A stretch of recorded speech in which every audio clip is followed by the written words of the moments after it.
dos, tres, cuatro, cinco, seis, siete, ocho. Uno, dos, tres, Hola cuatro. amigos! Welcome to Singing Señorita. So today I thought I would do something a little bit different. Instead of giving you my lesson plans for the week, I thought I would talk about ideas for Valentine's Day since it's coming up. So sometimes as a teacher, we have the time to squeeze in something where we have an entire lesson about a holiday, and a lot of times we don't. So what I want to do is share with you what you would do if you had the time, what you would do if you didn't, so that you get a little bit of the holiday fun in, even if you don't have time to dedicate to it. So here are some ideas. So one of these ideas is what I'm doing this year. So I have what I call color by conjugation. So there's sheets that have verb conjugations, and then the pronouns tell you what color. So then they end up coloring all of this and making a beautiful heart. So I have them pretty much on every verb form that I've taught. So I have, for my students, I'm doing preterite ir and ser, preterite er and ir, and preterite ar. And then I do have some new creations that I'm not going to be able to use with my students, like the present progressive and then present perfect. These are ones that are colored for examples for you, not for them, because they have to figure it out. But just to give you an idea of what they look like when they're done. And then what I typically do is before Valentine's Day, I'll cut them out and use them as decorations for my class. So what I'll do is I will link the bundle, because I have a growing bundle that every year when I add some to it, it goes into the bundle, which by the way is a very good deal, and the TPT sale is coming up soon. That would be a great way for you to save a lot of money.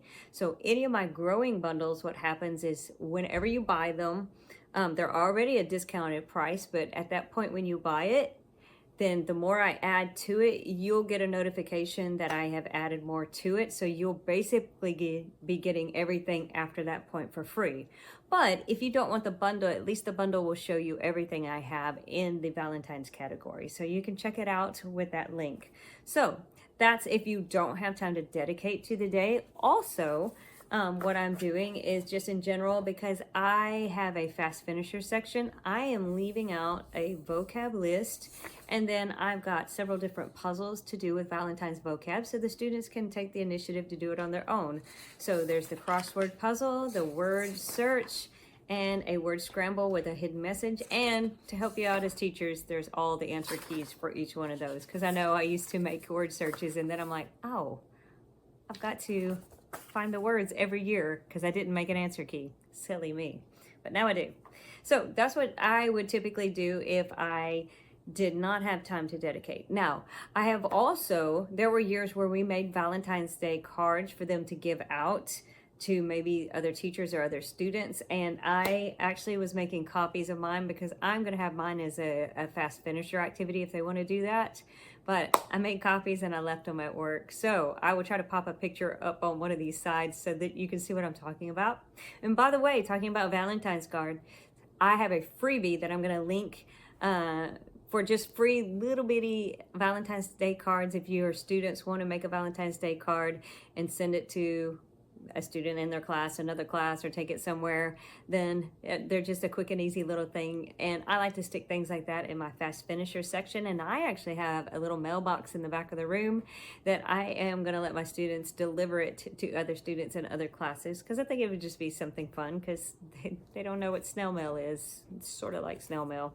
But those are the different things I'm doing. Sorry, I don't have an example for you, but I'll get you a picture up to this side somewhere, hopefully. It's not on that side. So if I didn't have time, one time they were having a test on the 15th or 16th. And so I thought, well, let's just turn the entire review into a Valentine's Day themed review. So what I did is I set up different stations to do with what they were having to practice for the test. So they were doing ER and IR verbs and the verb comer. So we played spoons in one of my sections. So I made cards where they had to match the subject, such as ella, and then a verb come, And then what it means, she eats. So if they got all 3 cards matched, they would grab the spoon. I don't know if you've ever played spoons. There's a better explanation on the actual product, and I'll link a video to that too. But it is super, super, super fun to play. And so I have a whole set of that for ER and IR verbs. And then another station had my verb mazes, where they have to look at the English and find which way to go based on the right conjugation. So this pack has actually 4 different ones you could use. Then to practice vocabulary, I made a heart-shaped food puzzle. So they had to match the Spanish and the English of all of their vocabulary. So I cut this up, I put it in an envelope, they dump it out and have to put it together. So what I did for that group is I had 4 different ones, and whichever student put theirs together the quickest, or you could just have them work as one big team and do that. Then also, this is a little bit different. This has a grid with the alphabet and then numbers across the top, and then it has a design according to each pronoun, and it's sort of like the color by conjugation, except it's drawing. So you have the form of the verb. So this says B2 and it's bebo, so that would be yo. So they would go to B2 and they would draw what's for the yo, and then it creates a shape, which my answer key should not be on the back when I print it for them, but it just, to make life easier, this is what their picture should look like. So it's just a fun and a different way for them to practice their verb forms. And then I also have where they ask each other questions, and they're trying to get 4 in a row, like a bingo, but it's like a human bingo. So this was with Te Encanta, because they were working on that with the food words. So they would ask something like, Te encanta el bistec, Te encantan las cebollas, and the other people would have to answer in a full sentence, and then they would mark off the person's name. And then as a bonus, because that's actually, I created a bundle out of it, we had just gone through an asking and answering questions lesson, which I will link also with this.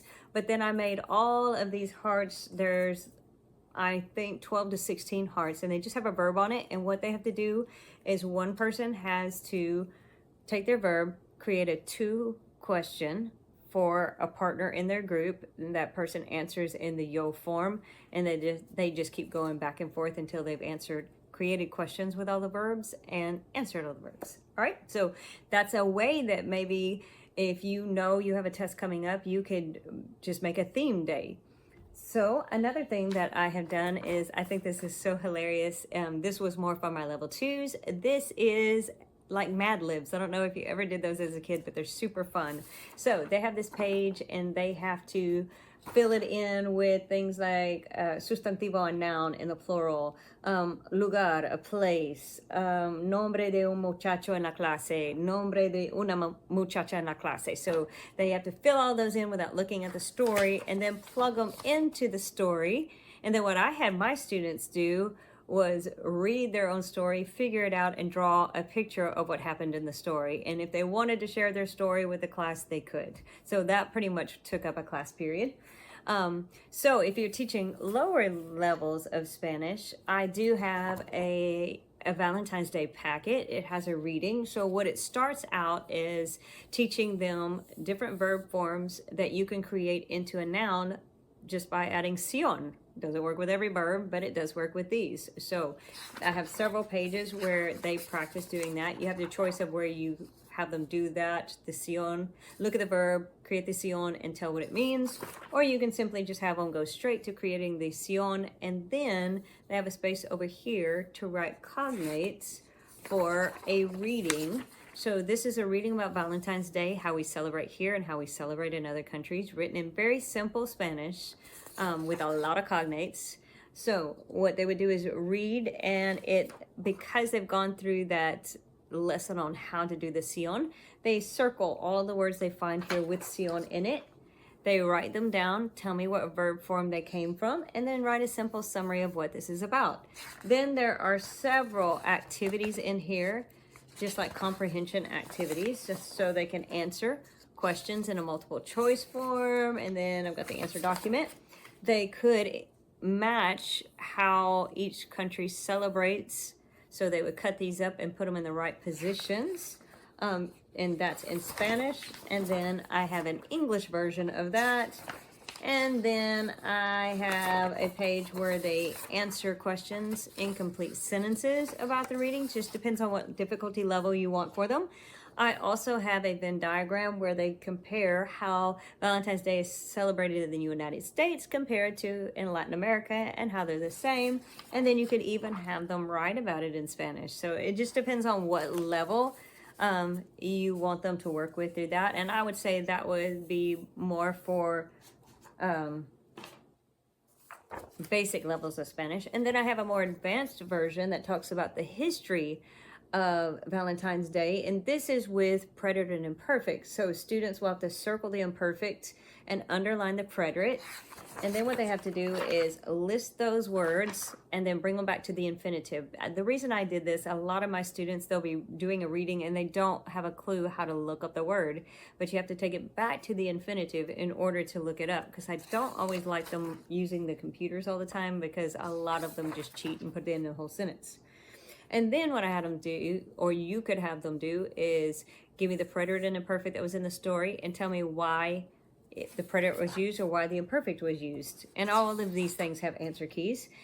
For both copies, there's a page where they can record words they didn't know. So it's almost like their own Spanish-English dictionary, so they can continuously build vocabulary. There are some multiple choice questions just to check comprehension. You have some writing, full complete sentence answers questions. And then also you could have them do a summary in Spanish or in English if you prefer, but Spanish would be better since these are about advanced. So all of those things I have used at some point in my classes on Valentine's Day. So I hope this gives you some idea. Don't forget, there is a freebie this week, which I will link in the description. And all of these things I will try to link in the description, as well as don't forget about the TPT sale. And I also have a giveaway. I have a $10 TPT card. So I will leave the link for that. All you have to do is leave your name and address and pick out one of your favorite things from my store, and I leave the link for it. And then you'll be entered in a drawing. And so that needs to be done by February the 3rd, because that's when the sale starts. And then I will notify the winner by email and send them their electronic gift card information so that they can participate in the sale. So if you're interested in that, I'll leave that link in the description also. So if you like this video and you like this type of information, go ahead and hit the subscribe button so you don't miss any of these videos and any of these lesson plan ideas. And I hope you've found something that will help you in your week. And have an awesome week. Adios.